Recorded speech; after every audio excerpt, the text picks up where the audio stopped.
दोस्तों, मैं अदनान अहमद आपका स्वागत करता हूं अपने इस यूट्यूब चैनल सिविल ज्ञान में। तो स्वागत है आप सभी का।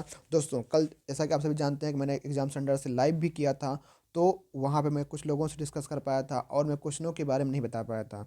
देखिए, एक इम्पॉर्टेंट जानकारी ये आप लोग सुन लीजिए कि अगर आप किसी भी एग्ज़ाम की प्रिपरेशन कर रहे हो, आप भले ही यूपीएमआरसी मेट्रो एग्ज़ाम नहीं दिए हो तो आपका, लेकिन अगर आप एक सिविल इंजीनियरिंग स्टूडेंट हो या मैकेनिकल के हो या इलेक्ट्रिकल के हो, तो आपका एक दायित्व बनता है, आपका एक कर्तव्य बनता है कि आपको जानना, आपके अंदर ये उत्सुकता होनी चाहिए कि अगर एग्ज़ाम कोई अगर हो रहा है मार्केट में, तो उसमें कैसे क्वेश्चन पूछे जा रहे हैं। आपने, होता क्या है यार, मैंने तो एग्ज़ाम दिया नहीं, मैं क्यों देखूं? अरे भाई, आपसे उसका नाता है, क्योंकि अगर आप प्रिपरेशन कर रहे हो तो आपको जानकारी होनी चाहिए कि वर्तमान में किस सब्जेक्ट से कैसे क्वेश्चन बन रहे हैं, आपको देखना ज़रूरी होता है। अगर आप प्रिपरेशन कर रहे हो तो ये बात बहुत ध्यान से सुन लीजिए।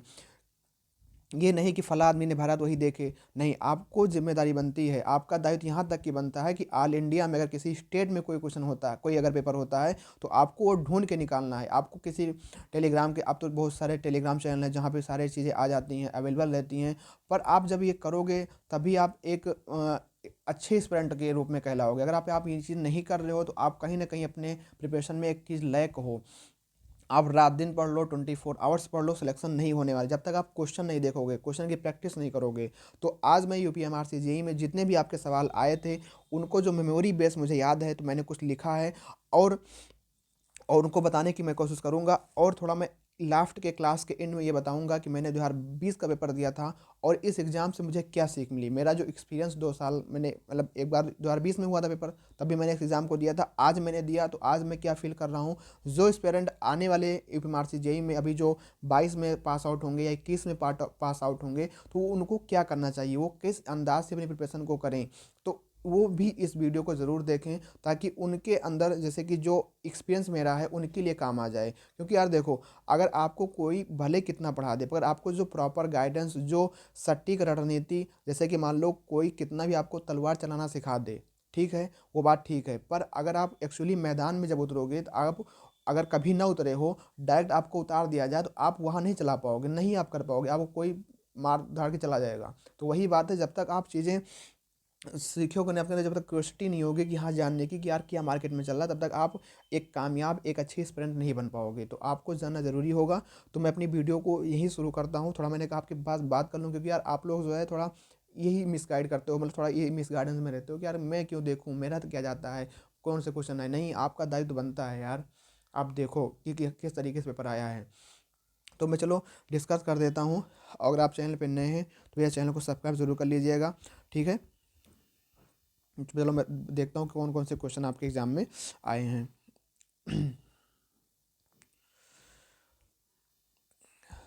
और इस एग्ज़ाम से हमको क्या सीख मिली, मैं लास्ट में डिस्कस करूंगा कि हमने क्या सीखा इस एग्ज़ाम से।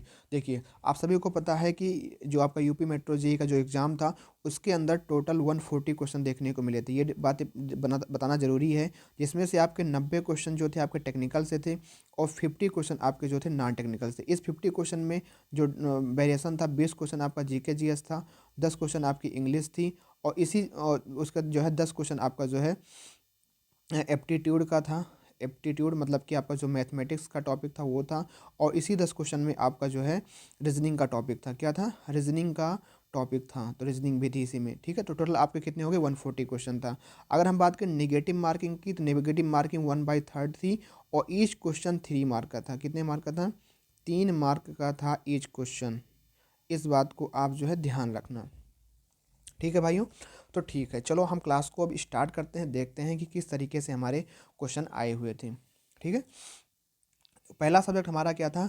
बीएमसी से था। बीएमसी में कौन से क्वेश्चन आए थे, तो आप एक बार ज़रूर देखिए उन क्वेश्चनों को कि हाँ वो कौन से क्वेश्चन थे।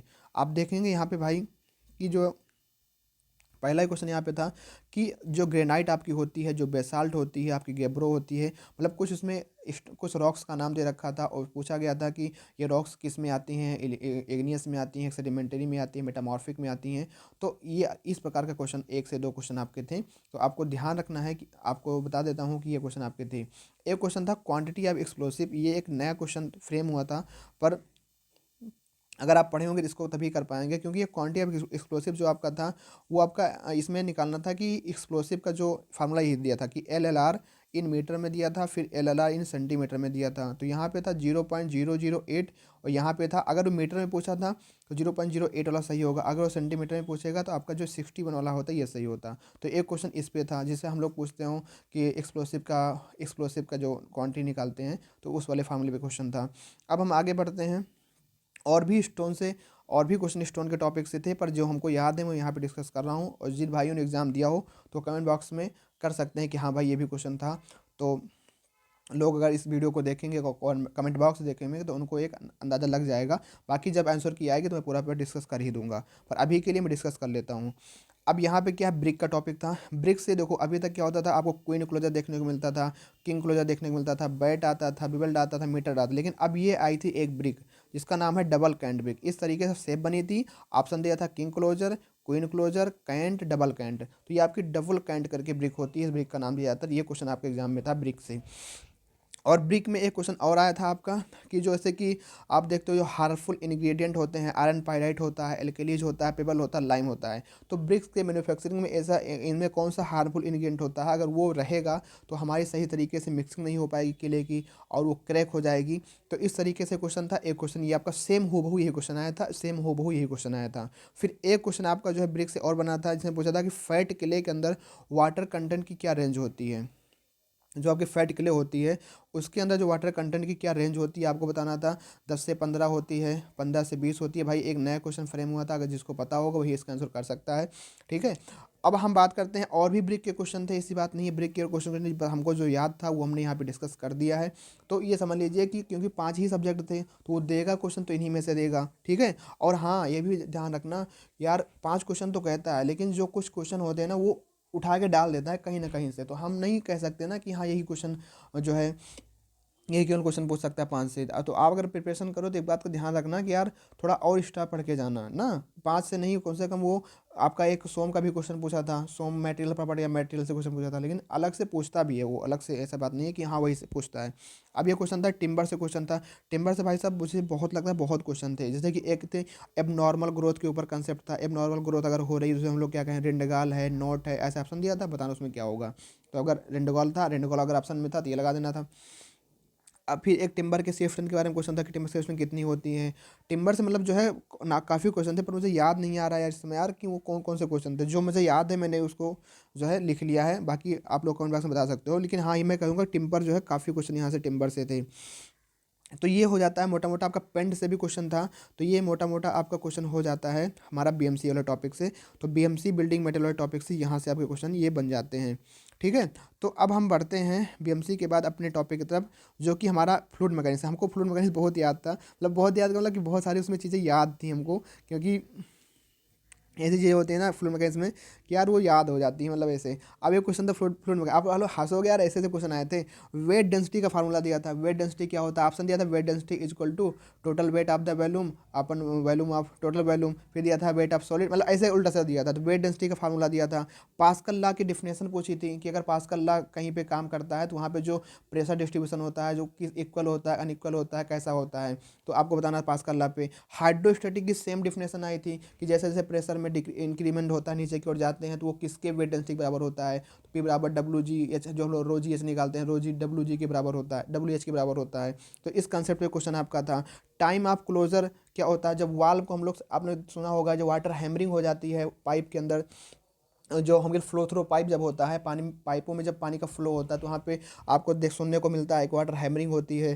तो वहाँ पे एक कंसेप्ट आता है कि टाइम ऑफ क्लोजर, कि सडन क्लोजर हो रहा है कि रैपिड क्लोजर हो रहा है। तो इस कंसेप्ट पे भी क्वेश्चन आपका था कि जब क्वेश्चन यही सेम क्वेश्चन था कि क्रिटिकल टाइम से अगर आपको पाइप को वाल्व को क्लोज करने में क्रिटिकल टाइम से ज़्यादा समय लग रहा है तो वो कौन सा आपका जो है क्लोजर होगा, सडन क्लोजर होगा। तो आपका जो है ग्रेजुअल क्लोजर होगा। क्यों क्या होगा, ग्रेजुअल क्लोजर होता है। ऑप्शन नंबर इसमें ऑप्शन भी दिया था इस तरीके से। फिर आपका एक एक्सेलरेशन का कंसेप्ट दिया था, मतलब एक एक्सेलरेशन की पूरी वो एक्स वाई जेड और टी के फॉर्म में पूरी एक इक्वेशन दे रखी थी। फिर पूछा था कि एक्सेलरेशन का मैग्नीट्यूड कितना होगा, तो वो पूरा ए एक्स ए वाई ए जेड निकालना पड़ता। फिर उसका ए एक्स का स्क्वायर प्लस ए वाई का स्क्वायर प्लस ए जेड का स्क्वायर करके तब वो निकालना पड़ता। ये लंबा क्वेश्चन था, न्यूमेरिकल के फॉर्म में था, लेकिन काफ़ी लंबा क्वेश्चन था। फिर एक आपका स्टीम फंक्शन था, मुझे भी नहीं समझ में आया यार कि स्टीम फंक्शन दे रखा था फाई साई की फॉर्म में, दो डिजिट तक वैल्यू दे रखी थी। फिर उसमें थीटा का मान पूछा था। ठीक है, ये क्वेश्चन था। तो वेंचुरी मीटर या हम कहेंगे कॉन्टिन्यूटी इक्वेशन पे, जो कॉन्टिन्यूटी का कंसेप्ट होता है A1 V1 बराबर A2 V2, इस पे दो क्वेश्चन थे कि एक में पूछा था कि V2 कितनी होगी, एक में पूछा था डिस्चार्ज रेट ऑफ फ्लो कितना होगा, फिर एक में तो वेलोसिटी हेड पूछा था। तो इस पे भी 3 से 4 क्वेश्चन आपके थे, कॉन्टिन्यूटी इक्वेशन के फॉर्म के ऊपर थे। बर्नौली इक्वेशन पे क्वेश्चन थे, बर्नौली इक्वेशन डायरेक्ट फॉर्मुला दे रखा था Z plus P by rho G plus V square by two G Z minus B square, ऐसे मतलब 4 ऑप्शन दिए थे, उसमें से कोई एक आपको करना था। एक तो सिंपल ये दे रखा कि वोर्टिसिटी क्या होता है 2 टाइम्स ऑफ रोटेशन पे, इस कंसेप्ट पे क्वेश्चन था कि जो वोर्टिसिटी होती है वो आपकी 2 टाइम्स रोटेशन होती है, तो इस बात को ध्यान रखना। अब आते हैं पाइप फ्लो में से क्वेश्चन आपका था डार्सी वेस्बर्ग फ्रिक्शन भैया देखो डार ये फॉर्मूला दे रखा है एच बराबर 4FL_V² वाला। अब आपको ध्यान रखना यार, एक HF होता है जो ये होता है 4FL_V²/2, इसमें कन्फ्यूज मत होना।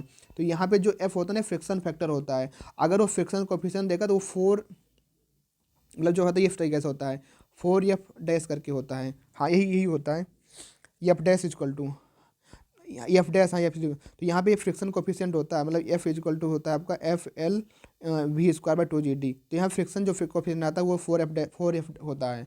तो मतलब ये इस वाले कंसेप्ट पे था, तो इसमें ऐसे घुमा के दिया था, तो ये आपका आंसर होता है। फिर चेजी क्वेश्चन में था V बराबर C/√MI दे रखा था, इस पे था। फिर इनलेट लॉस का एक क्वेश्चन था कि लॉस पे कितनी होती है आपकी, ठीक है। फिर आपका OCF में क्वेश्चन था या कि फॉर मैक्सिमम डिस्चार्ज के लिए कि जो डिस्मॉल डी मान कितना होता है आपका, ये इस बेस पे भी आपका एक क्वेश्चन था कि वेलोसिटी के लिए कितना होता है, डिस्चार्ज के लिए कितना होता है, ठीक है। तो उम्मीद करता हूँ जो एग्जाम दिए होंगे उनको लग रहा होगा कि यार हाँ भाई वाकई में से क्वेश्चन था। अब देखो माउथ पीस में क्या था कि माउथ पीस में एक ही में 4 क्वेश्चन दे रखा था उसने कि एक्सटर्नल माउथ पीस का क्या होता है, इंटरनल माउथ पीस का क्या होता है, कोफिशिएंट ऑफ CD का मान ऐसे पूछा था, और कन्वर्जेंट और डाइवर्जेंट का मान क्या था, फुल पे कितना होगा और फ्री पे कितना होगा। तो ये चारों वैल्यू से दे रखी थी, वैल्यू मुझे याद है, ये वैल्यू ऐसे चारों दे रखी है, बस इनमें वेरिएशन था, कभी एक आगे दे रखा था कभी नीचे, बस उसको आपने देखना था कि किस तरीके से उसका आंसर हो रहा है, तो ऑप्शन उसमें टिक करना था। तो ये एक लंबा क्वेश्चन था और एक ही में 4 चीज़ें पूछ ली थी, जिसको सारी वैल्यू एकदम वैल्यू याद है वही कर पाया होगा इस क्वेश्चन को। तो एक्सटर्नल माउथ पीस का ये क्वेश्चन आपका तो देखने को मिला था एग्जाम में। तो ये हो गया आपका फ्लूइड मैकेनिक्स का भैया, तो मैंने डिस्कस कर दिया कि BMC की फ्लूइड। देखो यार एग्जाम दो या ना दो, पर आप जरूर देखो कि हाँ एग्जाम में क्या सिनेरियो चल रहा है, क्या हम उस एग्जाम में जो हम चीज़ें पढ़ रहे हैं अपने आप को आकलन जरूर करोगे। अगर अपने आप को अगर आप आकलन नहीं करोगे तो आप ये समझ ही नहीं पाओगे यार कि मेरी तैयारी किस लेवल की है, कि मैं कितना कर पा रहा हूँ कितना नहीं कर पा रहा हूँ। तो ये जानना जरूर बहुत ज़रूरी होता है।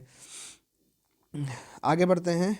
आगे आपका आगे हमारे पास हाइड्रोलिक मशीन, हाँ हाइड्रोलिक मशीन से भी क्वेश्चन था। तो यार वो क्वेश्चन जो इस तरीके से सिंपल क्वेश्चन नहीं था, वो सिंगल रेसिप्रोकेटिंग पंप का था और डबल रेसिप्रोकेटिंग पंप करके था। तो मतलब पंप से था, लेकिन वो अजीबो गरीब क्वेश्चन था कि अगर सिंगल रेसिप्रोकेटिंग पंप होगा तो 38% इफिशियंसी ऐसे करके कुछ था। तो वो उसमें दो क्वेश्चन ऐसे करके बने थे, ठीक है। तो ये आपका हो जाता है फ्लूइड मैकेनिक्स। आप देखो फ्लूइड मैकेनिक्स के ज़्यादा क्वेश्चन देखने को मिले थे एग्जाम के अंदर, ठीक है। मतलब कि अब इतने तो मुझे याद नहीं, ये सारी वैल्यू और भी क्वेश्चन थे, पर जो मुझे याद थे मैंने यहाँ पे डिस्कस किया, छोटी छोटी चीज़ें आप देख सकते हो इस तरीके से। फिर अब हम बात करते हैं सॉइल मैकेनिक्स की, कि सॉइल मैकेनिक्स में कौन से क्वेश्चन थे। तो अब ये देखो सॉइल मैकेनिक्स के अंदर जो है प्रॉपर्टीज ऑफ सॉइल का जो चैप्टर होता है वहाँ फिजिकल वेदरिंग से, केमिकल वेदरिंग से, ड्यून सॉइल का क्वेश्चन था कि ड्यून सॉइल कैसे जो ड्यून सॉइल किसका एग्जाम्पल है, एओलियन का, एलुवियल का, कोविलियन का, इसका। एक क्वेश्चन था कि लैंड स्लाइड के बाद जो आपकी सॉइल बनती है आपकी कौन सी होती है, कोलोबियल सॉइल आपकी बनती है। तो एक क्वेश्चन तो ये था। फिर आपका एक फार्मूला दिया था जीरो एयर वाइड लाइन का, कि जीरो एयर वाइड लाइन आपने सुना होगा, ये गामा जो आपका G⍵W1 माइनस या N+1+WG वाला होता है। तो इसमें कुछ क्वेश्चन था, तो इस वाला फार्मूला पे। फिर डेंसिटी इंडेक्स पे फार्मूला था, ठीक है। कॉम्पैक्शन पे था, कॉम्पैक्शन अगर अगर एक क्वेश्चन तो ये था कि अगर आप मतलब कॉम्पैक्शन के इफेक्ट को बढ़ाओगे, मतलब कॉम्पैक्शन इफर्ट को अगर आप बढ़ाओगे तो OMC पे क्या इफेक्ट पड़ेगा, या गामा डी पे क्या इफेक्ट पड़ेगा। तो आपको पता होगा कि आपने ये चीज़ पढ़ी होगी ना, ये वाला चीज़ यार आपने पढ़ा होगा, ये वाला फार्मूला सभी को पता होगा जो हम लोग ये वाला पढ़ते हैं, कि जितना मतलब कि अगर हम लोग ऑप्टिमम कंटेंट तक मतलब एक ऐसा वाटर कंटेंट होता है तो वहाँ तक गामा डी हमारा क्या होता है, बढ़ता जाता है, ठीक। गामा डी हमारा मैक्सिमम होता है। तो वही कहता है अगर हम लोग कॉम्पैक्टिंग इफर्ट बढ़ा देते हैं तो यही कर्व आपका ऊपर शिफ्ट हो जाता है और गामा डी हमारा जो है बढ़ जाता है और कम ही OMC पे। तो ये चीज़ होता है ना। तो आपको पता है कि कम मतलब कि अगर आप कॉम्पैक्टिंग इफर्ट को बढ़ाओगे तो आपकी जो OMC होगी कम हो जाएगी, पर गामा डी क्या होती है, इंक्रीज हो जाती है। तो इस कंसेप्ट पे ही आपका कॉम्पैक्शन पे क्वेश्चन था।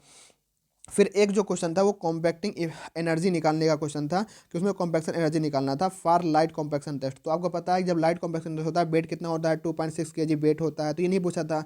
हाइट ऑफ फॉल 10, इस भी ये भी नहीं पूछा था। उसमें जो नंबर ऑफ ब्लोज आपका 25 होता है, ये भी नहीं पूछा था। ब्लोज होता है, और नंबर ऑफ ब्लो जो 25 ब्लो पर लेयर होता है, उसमें कहा था कि जो आपका लाइट कॉम्पैक्शन टेस्ट में जो ब्लोज होता है उसको बढ़ा करके 30 कर दिया गया है।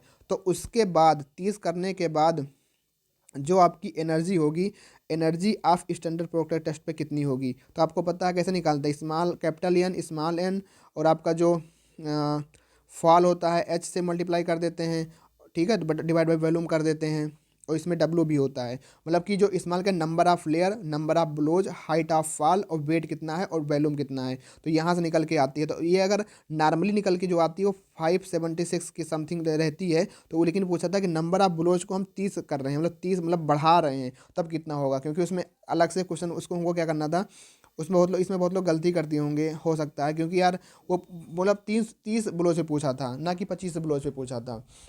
कि हम ब्लोज को बढ़ा देंगे तो बाकी जर्नलिस्ट तो सबको वैल्यू याद होती है कि 574 होती है, 4.5, मतलब आप समझ लो। अब आप क्या है, आप ये पढ़ते हो, आप क्या पढ़ते हो अपने एग्ज़ाम की प्रिपरेशन में, ड्यूरिंग प्रिपरेशन एग्ज़ाम आप ये पढ़ते हो यार भाई, कि एनर्जी आप को बताता हूँ। आप ये पढ़ते हो कि energy of modified Proctor test जो होगी वो 4.5 times of energy of standard Proctor test की होगी। आप ये पढ़ते हो। फिर आप ये पढ़ते हो कि energy of standard Proctor test जो होगी, मतलब इससे जब भाग करोगे शायद 0.2 की 2 पॉइंट ऐसे जो आती है, मतलब इसका रिलेशन पढ़ते हो। लेकिन वो क्या पूछा है कि इसकी अलग क्या होती है, इसकी अलग क्या होती है। आपको अब ये फार्मूला याद रखना पड़ेगा। अगर ये फार्मूला याद रख पाओगे तभी तो एग्जाम में सॉल्व कर पाओगे। तो आप समझ रहे हो ना कि किस लेवल से क्वेश्चन पूछा जा रहा है। है तो आसान, पर जो बंदा पढ़ा होगा वही कर पाएगा ना, और जिसके दिमाग में ये फार्मूला नहीं आएगा वो कौन कर पाएगा, वो तो उसको उसके लिए बहुत टफ हो जाएगा। बस गुड़ा भाग तो करना, लेकिन आपको एग्जाम एनालिसिस जरूर देखा करो यार, कि हाँ किस तरीके से क्वेश्चन बन रहे हैं, कैसे हमारी चीज़ें हो रही हैं, हम क्या पढ़ रहे हैं, वो हमारे लिए फ़ायदेमंद है या नहीं है। भाई यार ज़रूर, अगर सपनों को पूरा करना है तो यार इतना तो एफर्ट लगाना ही पड़ेगा, अदरवाइज़ कुछ नहीं होने वाला। आज के टाइम पे कंपटीशन बहुत ज़्यादा है, आप ज़िंदगी भर प्रिपरेशन करते रह जाओगे, कुछ नहीं होगा यहाँ पे। ठीक है, फिर आगे बढ़ते हैं। आगे क्वेश्चन है कि हाँ, ये क्वेश्चन था कॉम्पैक्शन इक्विपमेंट से था, कि कॉम्पैक्शन इक्विपमेंट जैसे मान लो दे दिया था कि pneumatic tyre roller, rubber tyre roller, safe foot roller, इनका यूज। फिर उसके बाद सॉइल का नाम दे दिया था कि मतलब ग्रेबल या ग्रेबल सैंड सिल्टी सॉइल है, तो उनके उनके लिए कौन सा इक्विपमेंट हम यूज करेंगे, रैमर यूज करेंगे, मतलब क्या यूज करेंगे। तो ये कॉम्पैक्शन का क्वेश्चन था। फिर एक क्वेश्चन आपका था बल्किंग ऑफ सैंड का क्वेश्चन था, कि मतलब कि फाइन सैंड में, कोर्स सैंड में, मीडियम सैंड में, किस प्रकार की सैंड में बल्किंग ऑफ सैंड आपकी ज़्यादा होगी। तो आपको इस तरीके से देखना। और जो है क्वेश्चन आपके जो हैं, अगर यहाँ से देखा जाए तो इन्वायरमेंट में जो क्वेश्चन आपका था वो के नॉट इजकल टू जो था 1 - sin 5 पे क्वेश्चन आपका था, जहाँ पे एक बार म्यू अपान 1 - म्यू के बेस पे क्वेश्चन आपका था। और आपका जो है यहाँ से एक बार फाइव वैल्यू आपको दे रखी थी, फिर आपको क्वेश्चन था कि म्यू और एक म्यू पे दे रखी थी वैल्यू, उसको आपको देखना था। फिर यहाँ पे टेंशन क्रैक डेप्थ से आपका क्वेश्चन देखने को मिला था। अगर बात करें कि फेलियर एनवेलोप पे देखने को मिले, तो फेलियर एनवेलोप 1045 + 5/2 पे देखने को क्वेश्चन आपको देखने को मिला था। फिर यहाँ अगर देखोगे फायर डिमांड वाले क्वेश्चन से, फायर डिमांड वाले क्वेश्चन से भैया क्या था कि आपका क्यू का मान जो होता है 3182 होता है। तो इस पे 3-4 आपके टॉपिक दे रखे, 3-4 तरीके से क्वेश्चन पूछा गया था। 4 ये तो उसमें पूछना था कि इनमें से कौन सा फायर डिमांड का फार्मूला यूज नहीं होता है। फिर आपका हार्डेंट वाला कॉन्सेप्ट था, हार्डेंट का यूज कहाँ पे करते हैं, तो फायर को बुझाने के लिए किया जाता है। वाटर क्वालिटी पैरामीटर्स जो क्वेश्चन आपका था वो फिजिकल पैरामीटर दे रखा था, कि इनमें से मतलब कौन से फिजिकल पैरामीटर हैं, कौन से नहीं हैं, इस तरीके से। फिर सेडिमेंटेशन टैंक की अगर बात करें तो वहाँ पे डीटी की वैल्यू दे रखी, डीटी का आपका मान निकालना था, डिटेंशन टाइम का, जो कि वैल्यू ऑफ डिस्चार्ज से आपको निकालना था। अगर हम देखें वाल्व जो आपका एयर रिलीफ वाल्व होता है, या स्कोर वाल्व होता है, या आपका चेक वाल्व होता है, आपका रिफ्लेक्स वाल्व होता है, यहाँ से आपका क्वेश्चन था कि स्लूस वाल्व से क्वेश्चन था। इस वाल्व से एक एक क्वेश्चन आपका बना था, जिसमें एक पूछा था कि आपका जो फ्लोट यूज करते हैं किस प्रकार के वाल्व में यूज करते हैं, एयर रिलीफ में कि प्रेशर रिलीफ वाल्व में यूज करते हैं, ये क्वेश्चन आपका बना था। फिर आपका चेक वाल्व होता है, रिफ्लेक्स वाल्व क्वेश्चन होता है, ये चीज़ आपकी बनी थी। ठीक है, फिर आपको ये ध्यान रखना है। फिर आपका जो है ना एक क्वेश्चन ये जो पूछा गया था कि टेंशन करेक्ट डेप्थ से, हाँ टेंशन करेक्ट डेप्थ से क्वेश्चन बना 2c/γ√k, लेकिन के का मान यहाँ पे के का मान अगर आपको निकालना है तो यहाँ 5 - 18 डिग्री दे रखा था। तो ये क्वेश्चन आपको इस तरीके से पूछा गया था। फिर आपका जो है एयर रिलीफ वाल्व का क्वेश्चन था, स्कोर वाला क्वेश्चन हो गया था। फिर आपका डोमेस्टिक वाटर डिमांड जो कि पूछा गया था 135 एलपीसीडी, आपको सब पता है। पीएच वाटर को कैसे मेजर करते हैं उसके आपको पता है, पोटेंशियोमीटर यूज होता है, लेकिन आप ऑप्शन क्या था, रिवर्स ऑस्मोसिस, इस तरीके से क्वेश्चन आपके दिए थे।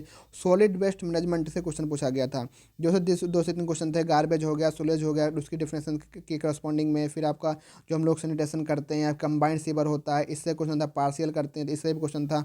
ग्रिड सिस्टम से क्वेश्चन था कि ग्रिड सिस्टम में नंबर ऑफ फ्लो ज़्यादा लगते हैं कि नहीं, इस प्रकार के आपके इन्वायरमेंट के क्वेश्चन थे। अगर हम बढ़ते हैं फिर आपके जो है सर्वेइंग की वाली बात करते हैं, क्योंकि सर्वेइंग में आपका जो है एक सुआकारीय त्रिभुज जिसका वैल्यू 30 से 120 में होता है, ये क्वेश्चन आपका था। डायगोनल स्केल से आपका क्वेश्चन देखने को मिला था। Work from whole to path आपका जो होता है 2 क्वेश्चन ये भी देखने को मिला था आपका। फिर आपको जो है वर्क होल फ्रॉम डे, फिर आपका जो है ये टाई लाइन के बेल कंडीशन ट्रेंगल के कंसेप्ट पे था।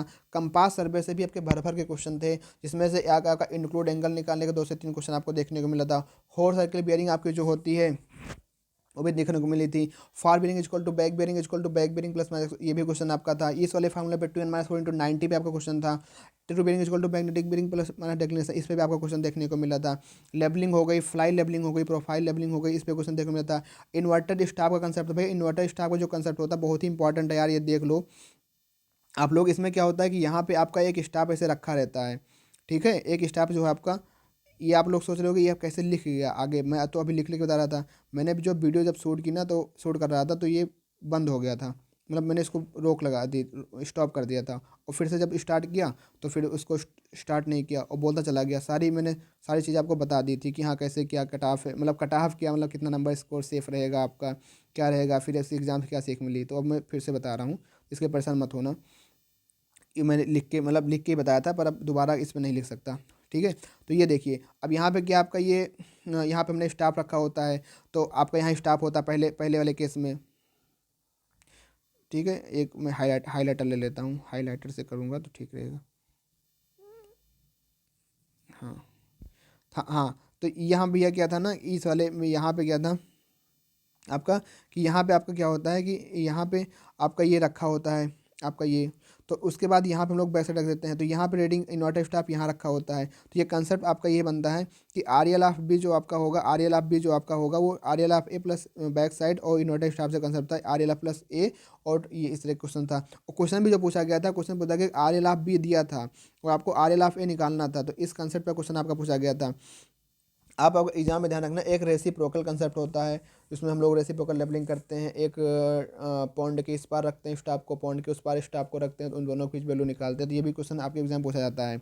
कंटूरिंग से आप लोग पूछोगे भैया, कंटूरिंग से क्वेश्चन नहीं था। हाँ, एक क्वेश्चन इस बेस पे था यार, कि मतलब कि जो आपका एंटी क्लॉकवाइज टेबल्स बन रहा है, तो उसमें आपको फॉरबेरिंग यहाँ की दे रखी है फॉरबेरिंग, और फिर यहाँ जाने के बाद यहाँ की फॉरबेरिंग आपको दे रखी है, फिर यहाँ जाने के बाद यहाँ पे जो है नहीं दे रखी थी। और सी मतलब सारा ऐसा पूरा क्लोज टेबल आपका बन रहा था, पर पूछा था कि यहाँ का इंक्लूड एंगल कितना होगा। एक तो एंटी क्लॉकवाइज था, एक आपका एंटी क्लॉकवाइज था, एक आपका क्लॉकवाइज टेबल्स था। तो ये दो टेबल्स पे आपके क्वेश्चन बने थे।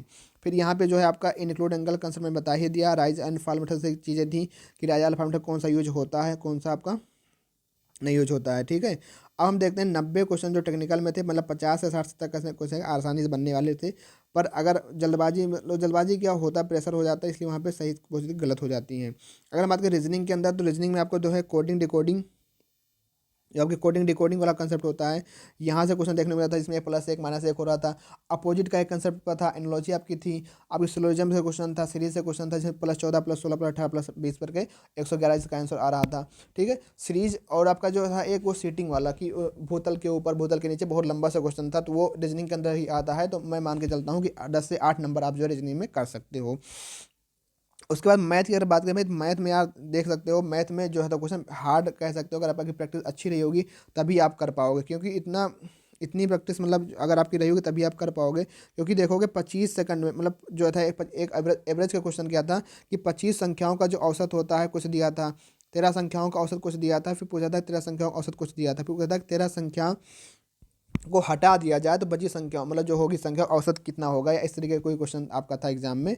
जिन भाई उनके हो उनको पता होगा, याद आ रहा होगा कि हाँ भाई ऐसा एक क्वेश्चन था मैथ में, ठीक है। और मार्केट प्राइस, मतलब मार्क प्राइस दे रखा था, फिर कहा था इस पे 2% की छूट दी जाती है, 4% का प्रॉफिट होता है, फिर आपको सेलिंग प्राइस का मान बताना था।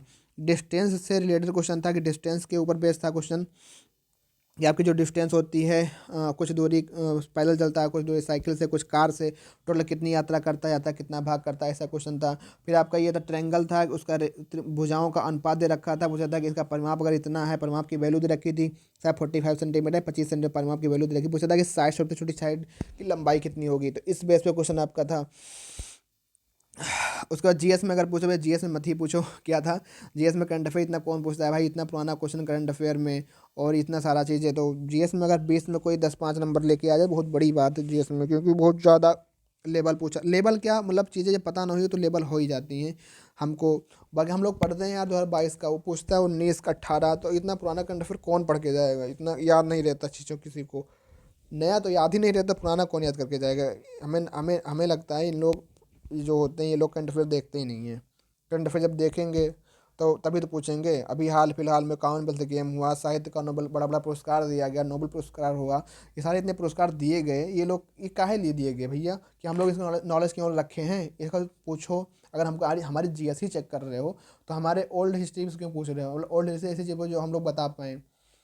यार जीएस में हम नहीं कह सकते कि अगर आप प्रिपरेशन करो तो जीएस के लिए उतना मत फोकस रहा करो कि हाँ जीएस में हम अच्छा स्कोर करेंगे, क्योंकि उसका कुछ नहीं पता होगा। पढ़ो जीएस, जीएस पढ़ो, बस इतना न रहा करो कि हाँ जीएस को मान के चलो कि हाँ जीएस, क्योंकि वो कुछ भी घुमा के पूछ देता है, क्या करोगे भाई, उसको तुम रोक सकते हो, नहीं रोक सकते।